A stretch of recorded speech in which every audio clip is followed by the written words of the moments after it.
Welcome everybody to this. Welcome Chloe, Candace, Chris. I just want to talk about offers. So that's what I'm going to do. The goal is to help you all get thinking about how you can make an offer to prospective clients, something you can implement the next time you talk to somebody, and using this method. It's the methods that I teach in this book, Service Stacking. So I've been thinking about this for a long time. It's sort of like my way of showing what's been happening and what we've been doing, or what I did at my agency, and just want to do this as a service to everybody else to sort of understand what you can do. Okay, so the idea of a service stack is pretty simple, and that is, instead of telling everybody that you talk to, like every prospect you have, like instead of saying, hey, you have to take this offer, take it or leave it. Hey, I came up with a proposal. It's going to be $20,000. It's going to be $100,000. It's going to be $2,000. It's going to be $20, whatever it is. Instead of saying everything needs to be sold as one project, I recommend breaking it into smaller projects that you sell. And then there's a lot of math behind it and how it happens.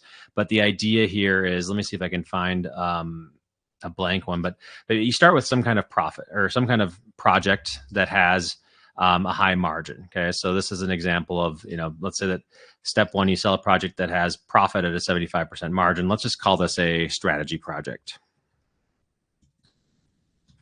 Okay. So you start with a strategy project, and you're talking to a prospective client, or maybe you do an audit, maybe you do a training. And the idea here is that I call this a low risk offer, because at that point in time, the person who you're talking to doesn't know whether or not they can trust you. They don't really know whether they want to spend a lot of money with you. And so if you tell them, hey, I need to do this really expensive project in order to work with you, they're going to say, oh, okay, well, I'm not sure that I can really afford that, or that I want to spend that much money. And that will lead to a challenge. Okay. So, and actually, I think I was looking at the wrong screen altogether. So now I can see this. So this is like an audit, a strategy, so on and so forth. Okay. So I'm going to put that right here. Okay. So this could be a strategy. It could be an audit, meaning that an audit is like looking at their existing results. Could be a training, but it's basically something that lowers their risk. Okay. Now, a lot of people will start a project like this and call it a loss leader. They'll say, okay, I'm prepared to lose money on this strategy project in order to win a client. I don't really necessarily believe in a loss leader, because I think that a loss leader is really just, you're not charging for, or you're not valuing that service. And so a lot of people, what they'll do is they'll say, hey, I want my project right here, for example, is all these different steps. And they'll say this project is all these different steps. It's going to cost you $4,000, but they don't really separate out what they're doing, and they don't really assign value to them individually. And then suddenly the client's like, okay, well, I can't afford $5,000, or, I don't know that my budget.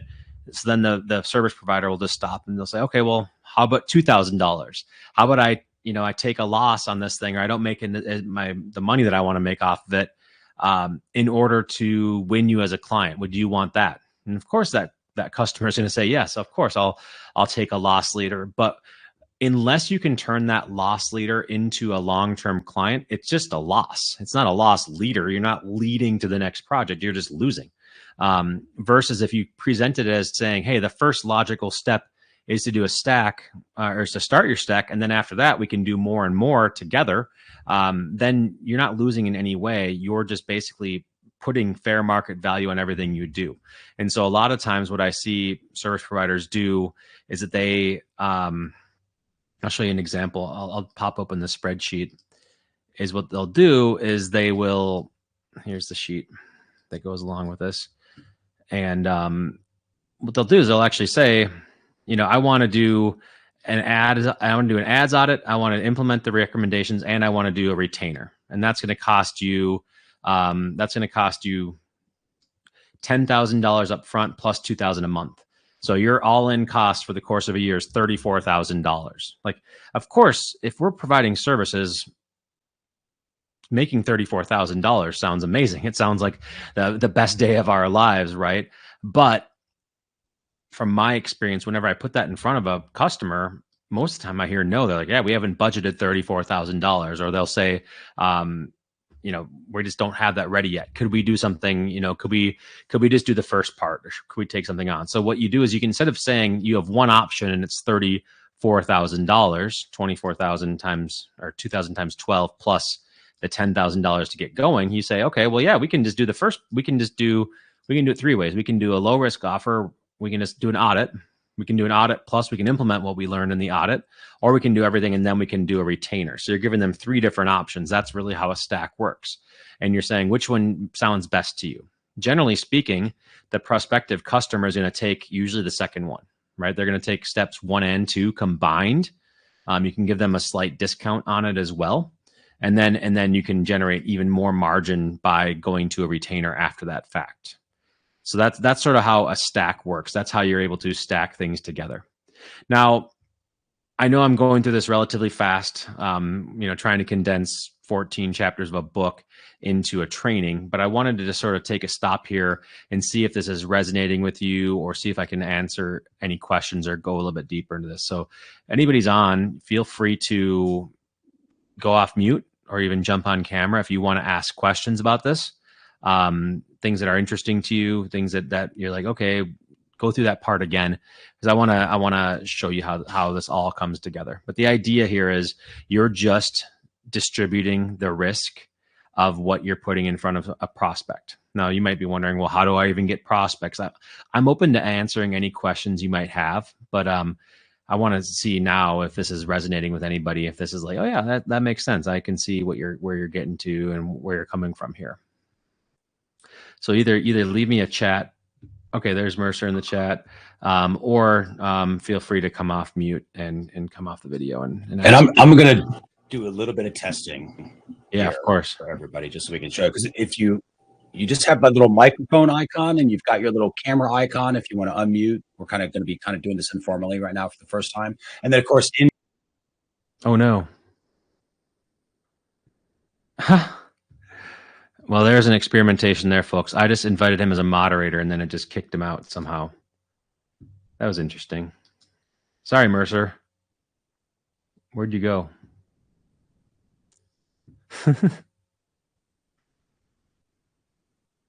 That was interesting. Well, there you go, everybody. This is the new technology piece. That was not what I was hoping to do.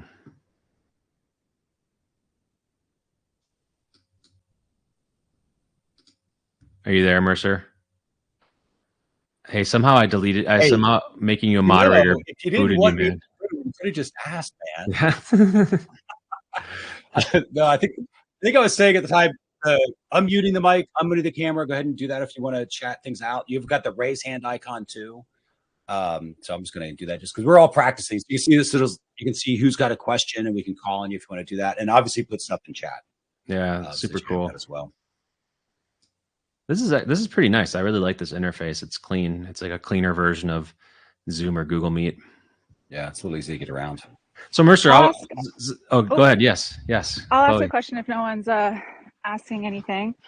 So your suggestion is to break up the project, have like a mini, like the first step be a mini offer to minimize the risk. And then do you break up the retainer, or is it just like, it's just small, medium, large, and the retainer is the, I don't know. Yeah. Good question. Okay. So first of all, yes, I recommend breaking it up, even if you want to sell the whole thing, and you can sell the whole thing. I'm not saying that you won't sell all three at one time, but you're giving them options, right? It's like, like we see that everywhere in life, yet somehow a lot of people who are providing services don't think that they can just give somebody options, that they can let the person select what's best for them, or give them something to choose from. Like if you go to a grocery store, you see different options, you see different price points and everything like that. Yet somehow it's drilled into the minds of people from like freelancing gurus and communities and everything like that, agency gurus, that you have to just go for the big deal, and that's the only thing that's worth it. So you can do, you can present all three and sell them all at once, or they might just take one of them. So yeah, that's the first part. And then your question is like, okay, well then does it always have to turn into a retainer? Does it always turn into some kind of recurring revenue? Can it just be stacking several projects? It doesn't always have to be a retainer, right? The retainer could be the implementation step for sure.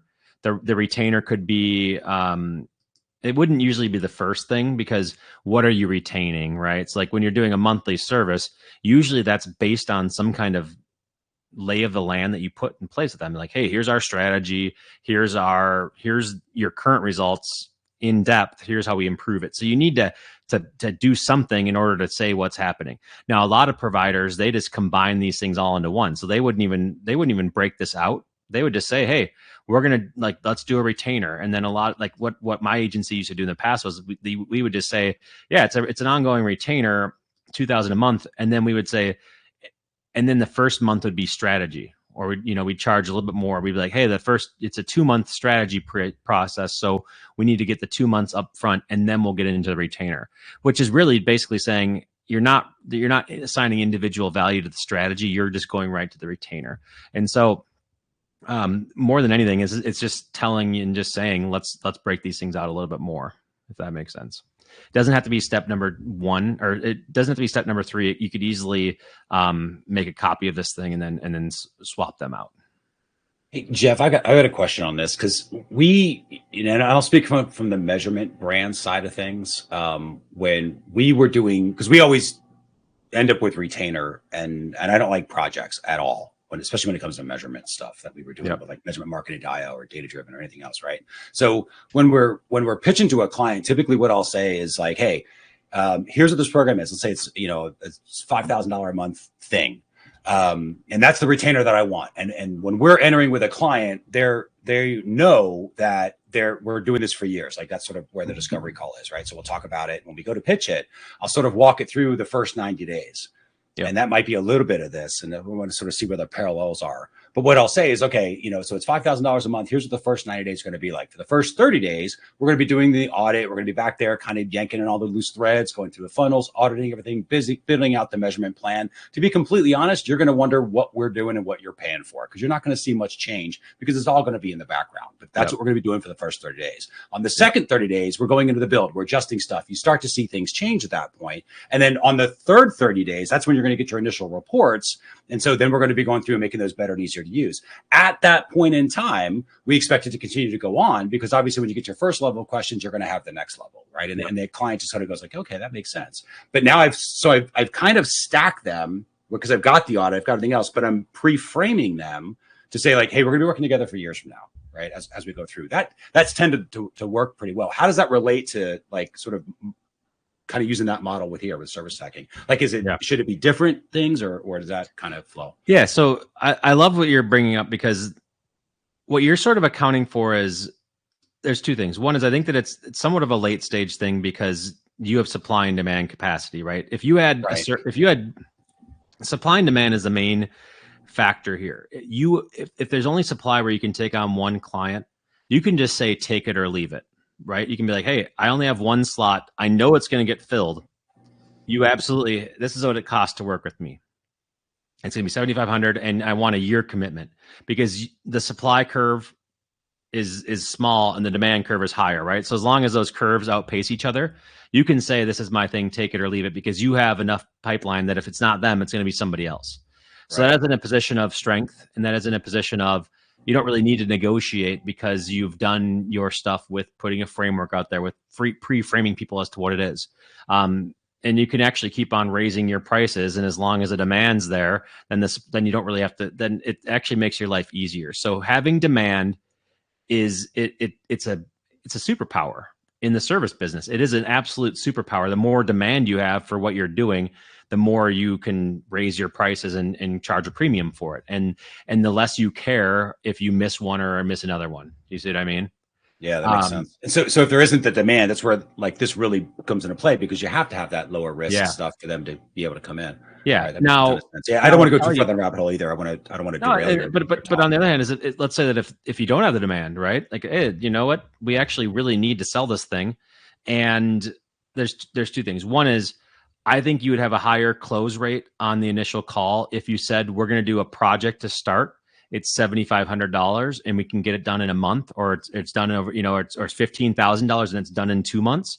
You could charge it as a project and say, here's what you're going to get. It's a deliverable.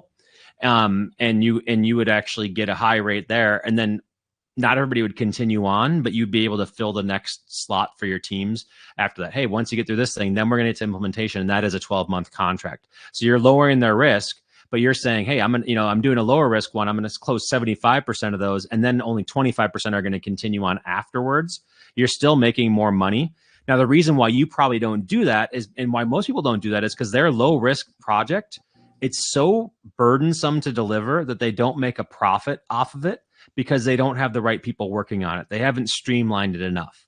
So one of the recommendations, the depth behind this thing, is that you usually, for the audit or the strategy, you're streamlining it to something you've done before, or something that you can do in your sleep, and something that you can charge your margin for, right? So you would actually make the same amount of money on a low risk project as your continuing retainer, because that's how you staff it.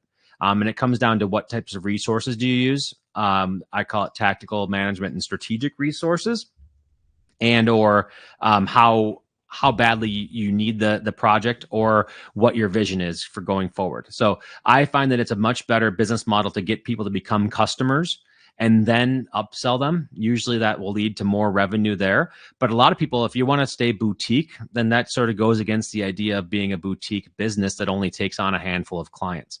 So this method is absolutely there for somebody who wants to scale beyond the number of clients they have, who wants to potentially build out a team, and so on. If you just want to maximize your take home, then I would say that creating a huge demand and limiting your supply and then just raising the price, that's a good way to get, to have the highest margins on your activity, but it becomes a grind pretty quickly over time. I love that. Thank you. Yeah, and so like this is the thing, is ultimately the good thing about this method, and just any method of selling services versus like selling something that's one to many, you're usually selling this in a one-on-one situation. So at the very least, you're going to get some feedback. At Profit School, we call it either it's going to be it's the offer's in a PER, or it's going to be rough. Now, PER means that it provides a useful result, so you get the result you're looking for. Hey, it's purring. Rough means that it revealed useful feedback. So you didn't get the result you wanted to, but you got feedback and data on it. So this happens all the time. Like if you're talking to somebody in a one-on-one scenario, one of the biggest transitions that we have trouble making as service providers is going from selling to people who are referrals, who are teed up and ready to work with you. Like your friend referred you to their cousin who needs a website, or somebody referred you and you're like, yeah, I can do that. And then you just give them a price. Usually you don't really know how to price it when you're first getting going. You get better at pricing over time. The matrix that I was just sharing with you is like the ultimate hack for pricing. It's just like, it makes things so much easier, because you're not doing it based on opinion. You're based on how much it costs you and how much money you want to make. So this is one of my superpower tools, because it makes it so that you can price it accordingly. But anyway, so referrals, your close rate might be 90%. 90% of people who come as referrals might become customers. Problem is that might be that you get those 10 results to sell 9 out of 10 of them. It might happen you get 3 of those in month 1 and you don't get another one for the second year, right? Versus when you're talking to new people, new opportunities, your close rate might go down to 30%, right? Or it might be 50%. And a lot of people can't deal with that. They're like, hey, what am I, just terrible at sales now? Like this isn't working. Like I'm only going to go for referrals. But the reality is that yeah, of course, somebody who doesn't know you is you're going to have to get some feedback from them. And so a lot of people are afraid of failing at sales, but sales is like I would look at it more like baseball than like any other, other things. So like in baseball, if you go up and you step up to the plate, if you get on base 1 out of every 3 times, you're in the Hall of Fame. Right? That's sort of like sales. If you can get a sale 1 out of every 3 times you talk to somebody, then you're going to be in the Hall of Fame as far as like wealth, like personal wealth that you're in growth for your company. That's great. That's great. That's amazing if you can get 1 out of 3 deals. And then what it comes down to is you just need the opportunities, right? So if you close 90% of your referrals and you get 10 of them a year, that's 9 clients. But if you can close 33% of the leads that you generate on your own, or the demand that you create without having to rely on referrals, and you're getting 10 of those a month, that is 3 clients a month. Let's just say we'll round it down. That is 36 clients over the course of the year as opposed to 9. Okay, so a 33% close rate or 30% close rate is way better when you have more opportunities. So you're sacrificing accuracy of everything doing well for, you know, growing a little bit thicker of a skin, getting more opportunities to come in there to talk to more people. So if you can talk to 10 people a month, which is very daunting, don't get me wrong, if you're used to talking to 2, but ultimately that is the companies that you see that are successful, they're having that level of conversations, if not more.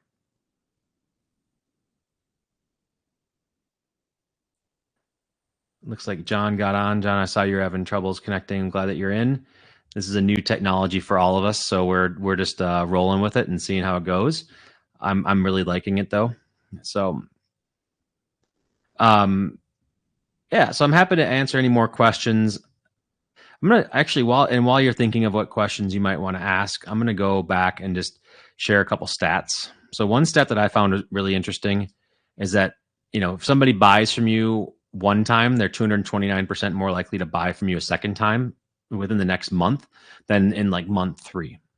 So a lot of us have an aversion to thinking that that it's not a good idea to try to sell somebody right away. But anytime anybody who's been on a mailing list for like a clothing product or any kind of consumer good, you know, they're trying to get that sale right away. So that works with consumer goods and it works with sales as well. At least that's what I found. The other thing that that's all I really have in this presentation. I can go through my sales process if you want to see that. A few more things on there, but that's really what I wanted to get across in this one. We're going to be doing a bunch of these, just so you know, just excerpts, just little things, just little insights. But the idea behind this stack is you start with something like a strategy, you implement it, whether that's a retainer or a one-off project, and then you take over a bigger thing, something with more responsibility, because that is what gets them to know, like, and trust you. That is what gets your prospects to really know who you are and what you stand for. And you have the chance to have the history. Now, where a lot of people fall short is that they bite off too much on that first project and then they ghost because they realize they're not going to make money off of it. I've seen that happen so many times.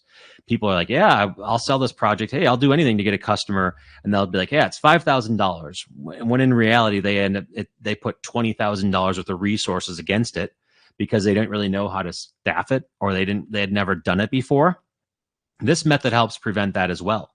So what I like to say is that this is not just low risk for the person that's buying it, step one, it's low risk for you as well. Because if you realize that you misscoped it, or they're demanding, or that client's not really fitting your needs, you have an out where you can say, okay, I delivered this thing and here it is. And you know that you can deliver it well because it's a standard offering. And then if they're like, yeah, you're doing too much custom stuff, you can either raise your prices, raise the seniority of people who work on it, which also raises your prices, or you can say, you know what, actually, I don't think this is going to work out for us.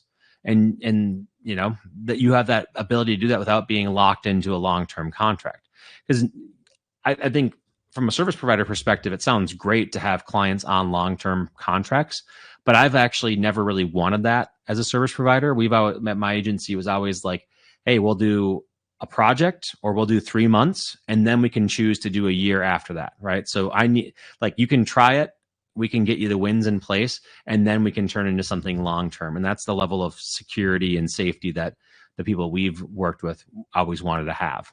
And then the good news is that if you're streamlining what you offer so that your audit or your strategy or whatever it's just always the same, and it's always valuable, and you know what to do, and you can have not you necessarily working on it, people who are less expensive, you can still make the same margin as you would on that, mark it up the same way as the biggest project you have where you have a more senior team working on it.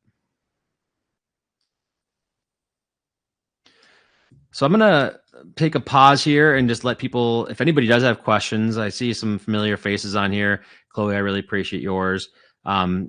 Use the rest of the time for Q&A and answer any questions you have. You can either put it into the chat, or you can jump off mute or jump on the camera and do it. So, and also say in the chat, like putting in a little bit more, the more that we know about what everyone's doing, kind of what your agency is, your model, all that sort of stuff, we can help customize some things too. Yeah, exactly.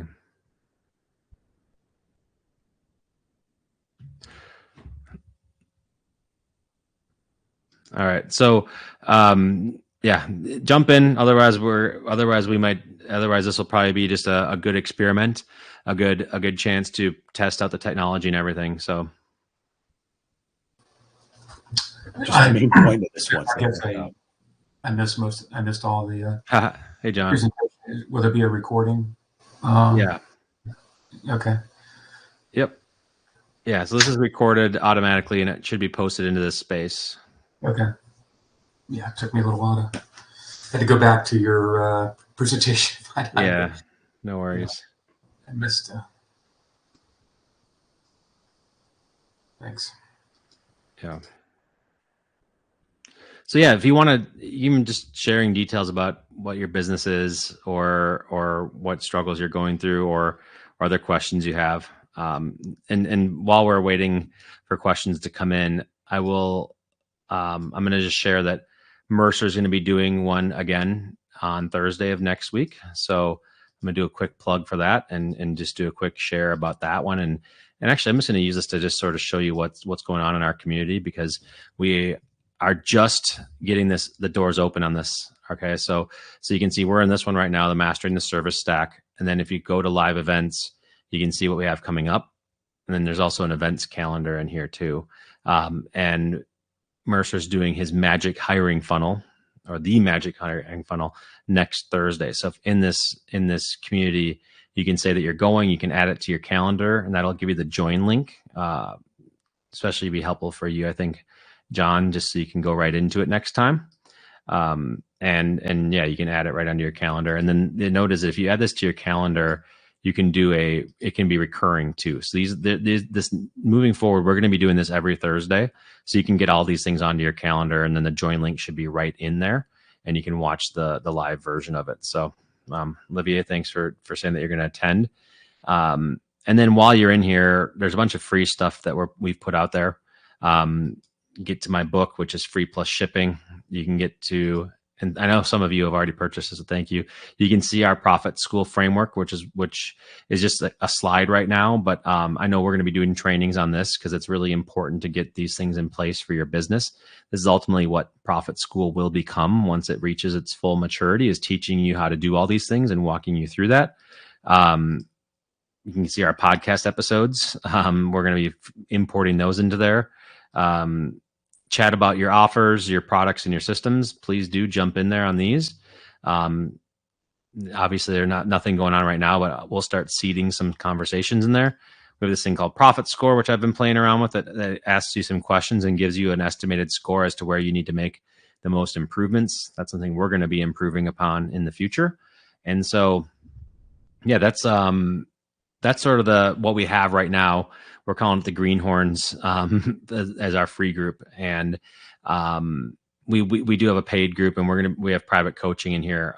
We're not ready to open the doors on that yet, so you're not even going to be able to see those things. But that is something in the future. If anybody is like, yeah, this is great, I want to be a part of the long-term plan and the solution, then that would be something to look at as well. So the main call to action here is go ahead and register for Mercer's one on Thursday, and then add it to your calendar.